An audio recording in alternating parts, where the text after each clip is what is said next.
44 নং গড়েশ্বৰ বিধানসভা সমষ্টিত NDAৰ প্ৰাৰ্থী বিক্টৰ কুমাৰ দাসৰ প্ৰচাৰ সভাত এই কাউলিত আহি ভাল লাগিছে। আজি আমাৰ NDAৰ প্ৰাৰ্থী হিচাপে বিক্টৰ কুমাৰ দাসক আমি 44 নং গড়েশ্বৰ বিধানসভা সমষ্টিত আমি প্ৰাৰ্থিত্ব দিছোঁ। গতিকে BPF, BJP, AGP মিলি ফালে আমি তেখেতক বিপুল ভোটত মানে জয়যুক্ত কৰিম। এইটো কাৰণে আমি কাম কৰি আছোঁ। আজি BTCত 15টা বিধানসভা সমষ্টি আছে। 15টা বিধানসভা সমষ্টিত 11খন BPF দলে প্ৰতিনিধিত্ব কৰিছে আৰু BJP দলৰ 4টা বিধানসভা সমষ্টিত মানে প্ৰতিনিধিত্ব কৰিছে।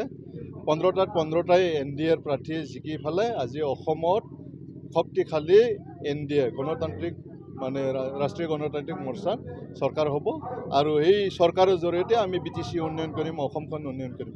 Thank U.